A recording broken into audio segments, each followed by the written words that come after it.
Seed therapy पढ़ने से पहले हमें ये जानना है कि सीड थेरेपी बाकी थेरेपी से इम्पोर्टेंट क्यों है और सीड ही ऐसी क्यों है जो किसी भी प्रॉब्लम में, चाहे आपको अगर उसमें रोकना है अगर कोई बीमारी को होने से, या किसी बीमारी का ट्रीटमेंट करना है, बचना है ट्रीटमेंट करना है, या उसका एक आप अल्टरनेटिव यूज कर सकते हैं, जैसे कि आपने कोई दवा ले रहे हैं और इसके साथ सीड थेरेपी ले सकते हैं। तीसरी बात, इसके साइड इफेक्ट बहुत ही कम है और ये आपको इतना ज्यादा इफेक्टिवनेस इसलिए देती है क्योंकि अगर आप देखेंगे एक प्लांट और एक ह्यूमन, जैसे मैंने यहाँ आपको दिखाया है, ये एक प्लांट है, ये एक ह्यूमन है, इसमें बहुत सारी सिमिलरिटी आती है। क्योंकि इन प्लांट और ह्यूमन में सिमिलरिटी है, इसीलिए सीड्स में सिमिलरिटी पाई जाती है। कई चीजें बता देता हूँ, जैसे कि आप ब्रेथ लेते हैं, प्लांट भी ब्रेथ लेता है, ये आपको पता है। प्लांट्स सारी चीजें वो लेता है जो हम लेते हैं। प्लांट्स को पानी भी चाहिए जैसे हमें चाहिए, प्लांट्स को फूड भी चाहिए जैसे हमें चाहिए, प्लांट्स को सनलाइट भी चाहिए जैसे हमें चाहिए। ठीक है सर। तो प्लांट वो सारी चीजें चेक करता है क्योंकि प्लांट हमारे इतने ज्यादा सिमिलर है। प्लांट के, अब मैं आपको एक चीज और बता देता हूँ, प्लांट की इमोशन भी होते हैं। आपने सुना होगा अपने एल्डर्स से कि आपके जो पूर्वज हैं वो हमेशा बताते हैं कि प्लांट हर किसी से नहीं फलता, हर कोई पानी डालता है तो प्लांट नहीं ग्रो होता है। क्यों? क्योंकि आपके इमोशन अटैच नहीं होंगे प्लांट से, तो वो प्लांट बढ़ेगा ही नहीं।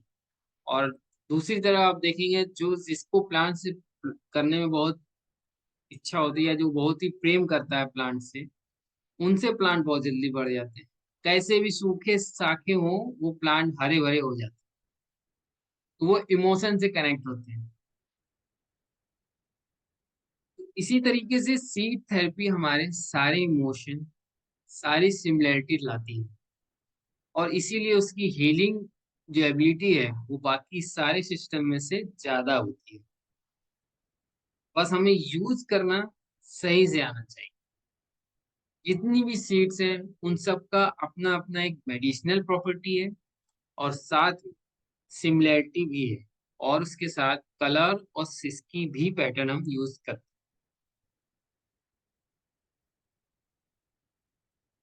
अब बात करते हैं इससे सिमिलरिटी। तो किडनी की सिमिलरिटी, किडनी बीन से मिलती है। हार्ट की सिमिलरिटी, ये जो ब्लूडर सीड्स हैं ये यहाँ नहीं पाए जाते।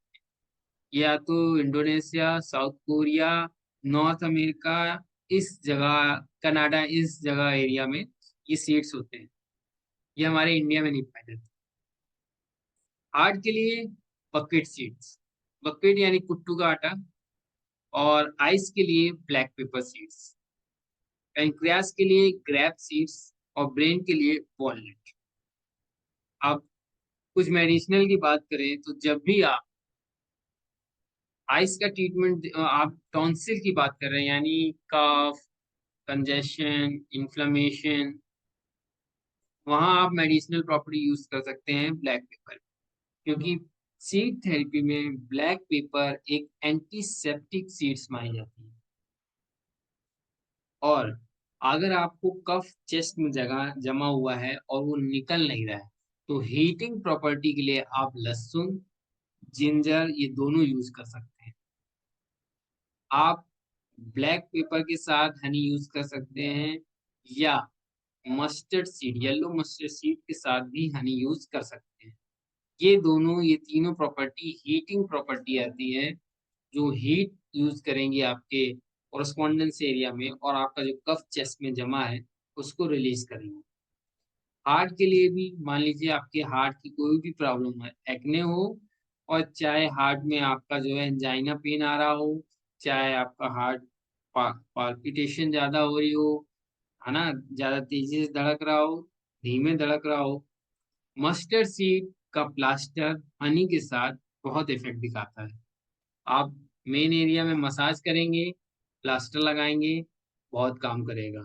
साथ ही में black pepper seeds mini system में लगा देंगे तो पूरा एब्डोमेन एरिया भी, चेस्ट एरिया भी कवर कर लेगा, सिर्फ एक सीड्स, ब्लैक पेपर सीड्स। अगर आपको पीछे की तरफ बैक पेन हो रहा है, सर्वाइकल पेन हो रहा है, तो सबसे अच्छी सीड्स होती है बकवीट सीड्स।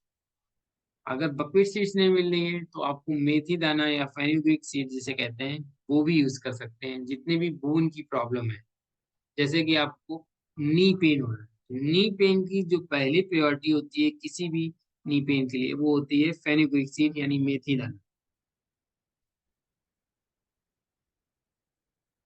इसी तरह से आप एंकल पेन बात करें या रिस्ट के पेन की बात करें तो हम मेथी दाना का इस्तेमाल करते हैं। और अगर आप बैक पेन की, वो नेक पेन की बात करें तो सबसे अच्छी सीड्स मानी जाती है बकवीट सीड्स। नेक के या सर्वाइकल का कोई पेन हो रहा है तो बकवीट सीड्स, फिर उसके बाद नहीं है तो आप फेनुग्रीक सीड भी यूज कर सकते हैं। अब अगर आपको सामने ब्लैडर की कोई प्रॉब्लम आ रही है, ये ब्लैडर की प्रॉब्लम है, टेस्टिस की प्रॉब्लम है, तो यहाँ भी आप क्या यूज कर सकते हैं, ब्लैक पेपर सीड्स। अगर आपको गांठ है, सिस्ट की प्रॉब्लम है, चाहे वो सिस्ट की प्रॉब्लम ओवरी में आ रही हो या सिस्ट की प्रॉब्लम आपकी ब्लैडर में हो या आपकी क्या कहते हैं यूट्रस में प्रॉब्लम हो, तो वहां भी आप ब्लैक पेपर सीड्स यूज कर सकते हैं। इसके साथ आप मोक्सा का इस्तेमाल, तो एक, क्यों गांठ का मतलब क्या होता है, ह्यूमिडिटी एनर्जी, और अगर आप उस पे हीटिंग प्रॉपर्टी की सीड्स के साथ मोक्सा यूज करेंगे तो वो जल्दी इफेक्ट करेगी उस गांठ को गलाने में, जो भी सिस्ट होगी उसको सही करने में। इसी तरीके से आप स्टोन अगर हो, किडनी स्टोन, तो आप पेनफुल एरिया में आप किडनी बीन लगाएं एक हाथ में, और मिनी सिस्टम में क्या, या इंसेक्ट सिस्टम में क्या लगाएंगे, ब्लैक पेपर सीड्स, और उसके साथ आप देंगे मोक्सा की मसाज। कभी भी अगर आपको किडनी स्टोन या गॉल स्टोन पेन हो रहा हो और आपके पास कुछ भी दवा ना हो, पहला काम तो मसाज करेंगे, दूसरा काम आप जो है इसमें मोक्सा यूज करेंगे मेन सिस्टम में। और जो आपका बॉडी का सिस्टम है, जैसे गॉल ब्लैडर स्टोन का पेन हो रहा है, तो वहां आप क्या करेंगे, ठंडी और गर्म दोनों मसाज अल्टरनेटिव करेंगे। पहले गर्म कर लिया, फिर ठंडा कर लिया, फिर ठंडा कर लिया, फिर गर्म कर लिया, लगातार। तो ठंडे गर्म से होता क्या है, आपकी किडनी मान लीजिए स्टोन ऐसे चिपका हुआ है और वो यूं हिला, आपको पेन हो रहा है, तो ठंडे गर्म से क्या होगा, वो ये एरिया छोड़ देगा, स्पेस में आ जाएगा जो किडनी स्टोन है, तो आपका पेन कम हो जाएगा, इमिडिएटली कम हो जाएगा। ठीक है, ये जनरल ट्रीटमेंट। अगर आपको ब्रेन ब्रेन के लिए वॉलनट यूज कर सकते हैं, वॉलनट ना हो अगर आपको कोई सीड्स ना हो आपके पास, ना ब्लैक पेपर मिल रही हो, ना फेनिग्रीक मिल रही हो, ना बकवीट सीड मिल रही हो, तो एक एवरग्रीन सीड्स आती है जिसका नाम है मूंग की दाल, हरी मूंग की खड़ी दाल। ठीक है, वो आप यूज करिए, कोई भी प्रॉब्लम में आंख बंद करके काम करेगी, अगर आपके पास कोई सीड्स नहीं है। लेकिन अगर आपके पास सारी सीड्स हैं लेकिन आपको लीवर की कोई प्रॉब्लम आ रही है, तो लीवर के लिए आप, लीवर और गॉल ब्लैडर के लिए आप मूंग की दाल सीड्स यूज कर सकते हैं, बहुत ही इफेक्टिव है। क्यों? क्योंकि उसका कलर ग्रीन होता है, जो हमारे लीवर की कलर से मैच करता है। कलर सिमिलैरिटी की वजह से आप ग्रीन कलर की सीड्स यूज कर सकते हैं, जो मूंग दाल की सीड्स। आइस में ब्लैक पेपर सीड्स यूज कर सकते हैं क्योंकि सेब की साइज है। लेकिन जब टॉन्सिल की प्रॉब्लम आए तो वहां पे आपको ब्लैक पेपर सीड्स ही यूज करनी चाहिए, क्योंकि टॉन्सिल की मेडिसिनल, सॉरी, ब्लैक पेपर की मेडिसिनल प्रॉपर्टी होती है एंटीसेप्टिक, तो वो टॉन्सिल में बहुत अच्छे से इफेक्ट करती है। आपके अगर गले में खराश हो रही है, सॉरनेस हो रही हो, ब्लैक पेपर सीड को क्रश करिए और उसका इस्तेमाल करिए। इन्फ्लामेशन हो रहा हो, चलिए मैं आपको एक स्लाइड और दिखाता हूँ, अगर आपको इन्फ्लामेशन हो रहा हो तो क्या करेंगे। इसको स्टॉप करता हूँ।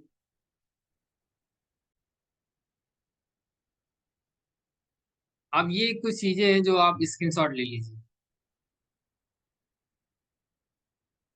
जैसे मैंने अभी आपको बताया, अगर आपको एक्यूट इन्फ्लेमेशन हो रहा है, अगर आपको रेसेस आ रहे हैं, तो आप क्या करिए, जिंजर जो है, फ्रेश जिंजर, उसको स्लाइस में कट करिए। मसाज करने के बाद उस एरिया में लगा दीजिए, तो एक्यूट इन्फ्लेमेशन या इंजरी में जो रेसेस आते हैं उसमें आपको रिलीफ मिल जाएगा। अगर आपको एक्सीडिटी हो, गैस्ट्राइटिस हो, गर्ड्स हो, स्टमक एक हो गया हो, लेकिन आपको याद रखना है जितनी चीजें मैं बता रहा हूँ ये एक्यूट होनी चाहिए, ठीक है? क्योंकि क्रोनिक में हम 5 स्टेप ट्रीटमेंट यूज करते हैं, जैसा मैंने आपको बताया था, ठीक है? एक्यूट सिस्टम हो तो आप उसमें क्या करिए, वहां भी जिंजर के स्लाइड या मिंट लीव आपको मिलती है, कॉरस्पॉन्डेंस एरिया ऑफ स्टमक में मसाज करिए और वहां लगा दीजिए। अगर आपको एक्यूट इन्फ्लामेशन या इन्फेक्शन हो रहा हो, तो वहां आपको बकेट सीड बहुत अच्छी काम करती है अगर एक्यूट है। ब्लैक पेपर सीड ब्रेन के एरिया में अगर हाइपरटेंशन क्राइसिस या हाई फीवर आ रहा हो, तो ब्लैक पेपर सीड्स लगा दीजिए, ब्लैक कलर लगा दीजिए, मतलब बकवीट सीड्स लगा दीजिए या फिर ब्लैक पेपर सीड्स लगा दीजिए। सिट्रस फ्रूट्स, इसमें लिखा है कि आपको एक्टिवेटिंग विन एनर्जी और कैन नॉट बी स्टोर। इसका सीधा सा मतलब ये है कि जितनी भी नोज की, जैसे कि आपको स्नीजिंग बताया, जो पहले स्टेज की प्रॉब्लम होती है, रनिंग नोज है, छींकें आ रही हैं, तो वहां आपको कोई भी खट्टा, जैसे लेमन हो गया या ऑरेंज, उसकी सीड्स लगा सकते। ग्रीन एप्पल सीड्स सबसे अच्छी होती है कोलन के लिए, कॉन्स्टिपेशन में। लेकिन ये आपको याद ये रखना है, वैसे तो कॉन्स्टिपेशन के 7 to 8 से एक टाइप होते हैं। आपको बता दूं, इस समय पूरे दुनिया में 70 से 80% लोग कॉन्स्टिपेशन वाले होंगे, लेकिन पता सिर्फ 40 से 20% होगा, 20 से 30% लोगों को होगा। क्यों? क्योंकि कॉन्स्टिपेशन बहुत टाइप का होता है। हमें कॉन्स्टिपेशन जब पता चलता है, जब हमारा या तो पेट क्लियर नहीं होता है, कोलन क्लियर नहीं हो रही होती है, या हार्ड स्टूल आ रहा होता है। लेकिन अगर आपको सॉफ्ट स्टूल आ रहा है तो भी, और पेट क्लियर नहीं हो रहा है तो भी वो कॉन्स्टिपेशन में आएगा। एक दिन पेट क्लियर हो रहा है, एक दिन नहीं हो रहा है, वो भी कॉन्स्टिपेशन आएगा। अगर आपको देखना है आपको कॉन्स्टिपेशन है या नहीं है, तो सिंपल सी बात ये है, आप जब जाते हैं टॉयलेट में कितना टाइम उस पे स्पेंड होता है आपका। अगर आप 5 मिनट्स में बाहर आ रहे हैं और एकदम क्लियर हो रहा है स्टूल, तो आपको कॉन्स्टिपेशन नहीं है। 5 मिनट्स से जैसे आप ऊपर चले जाएंगे, वैसे आप कॉन्स्टिपेशन की कैटेगरी में बढ़ते चले जाएंगे।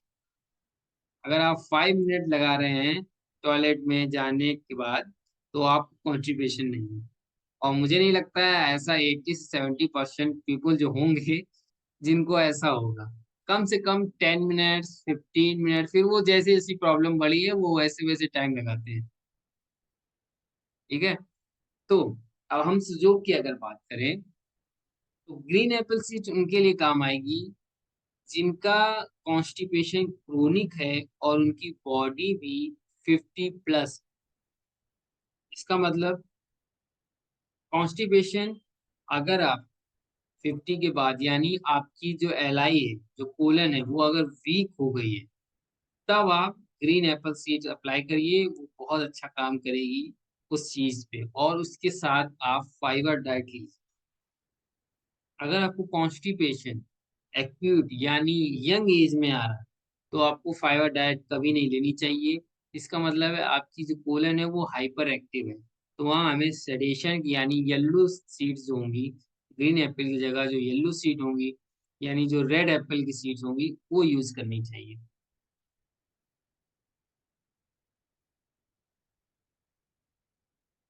अब स्प्राउट सीड्स बहुत अच्छा काम करती हैं, रिवर्सिंग या डीजनरेशन, मतलब कोई भी पार्ट में अगर डीजनरेशन हो रहा है कोई भी ऑर्गन में, तो वहाँ आप स्प्राउट सीड्स यूज कर सकते हैं।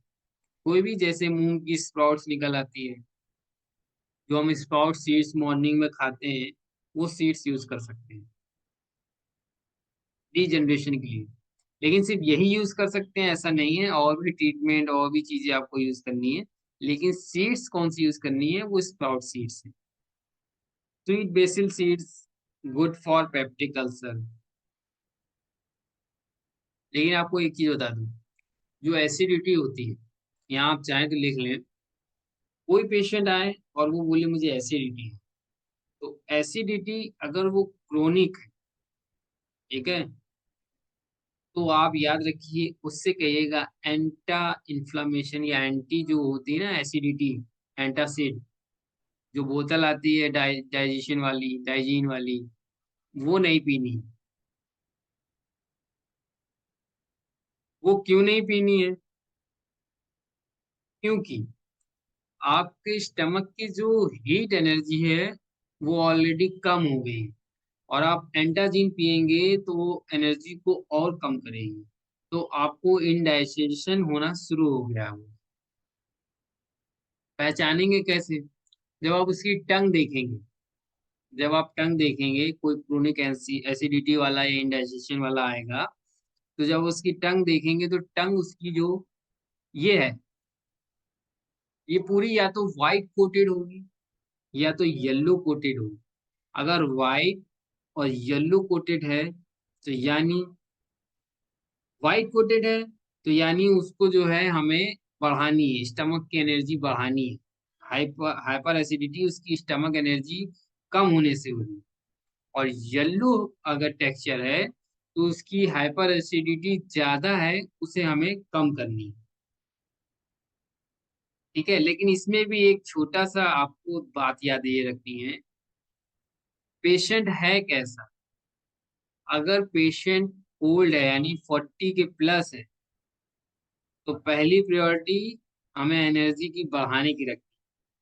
ठीक है, एसिडिटी में। और अगर यंग है तो पहली प्रायोरिटी उसकी एनर्जी घटाने की रखनी। अब ये घटाएंगे और बढ़ाएंगे कैसे? जब आप मसाज करेंगे तो क्लॉकवाइज डायरेक्शन करेंगे, जिससे इसकी एनर्जी बढ़ेगी, और फिर सीड्स लगाएंगे, फिर मोक्सा का यूज करेंगे अगर एनर्जी आपको बढ़ानी है। और अगर आपको एनर्जी घटानी है तो एंटी क्लॉकवाइज मसाज करेंगे, लेकिन मोक्सा का यूज नहीं करेंगे।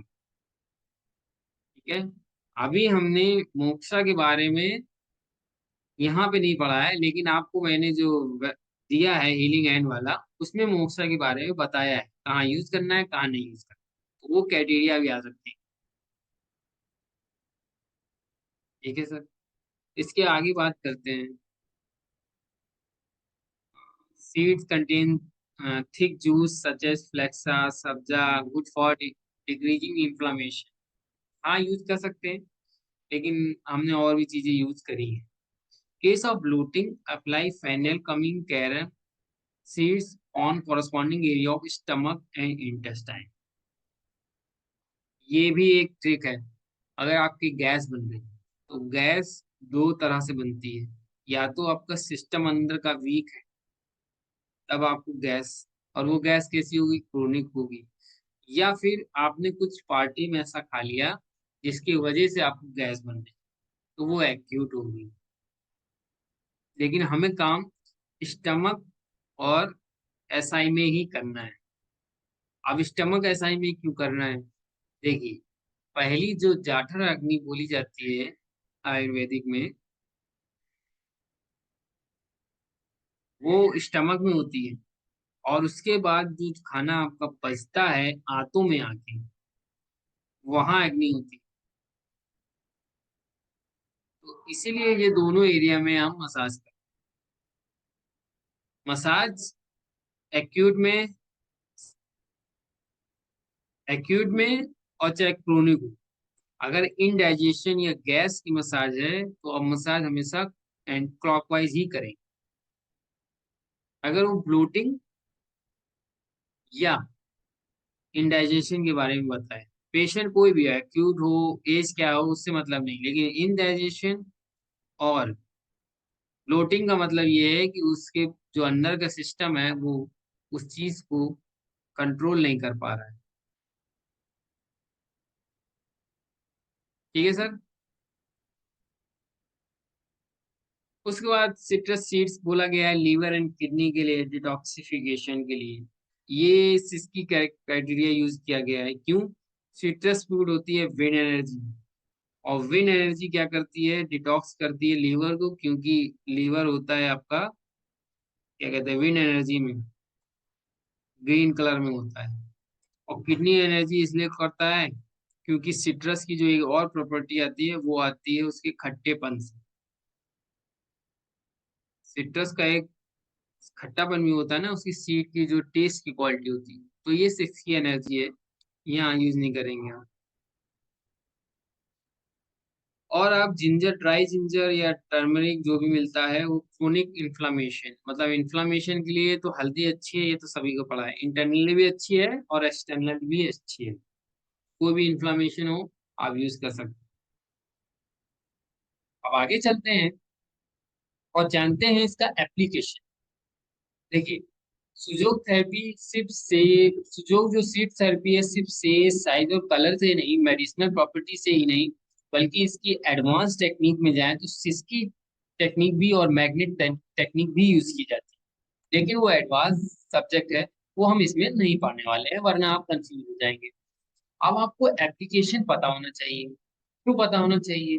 देखिए, जब भी हम सीड्स बोन एरिया में लगाते हैं, ये बोन एरिया है, ये सब बोन एरिया है ना, तो यहाँ पे सीड्स ऐसी होनी चाहिए जो टिक जाए, बहुत ज्यादा शार्प ना हो, क्योंकि अगर बहुत ज्यादा शार्प होगी तो वो क्या होगी, दबाने से हिल जाएगी अपने पोजीशन से।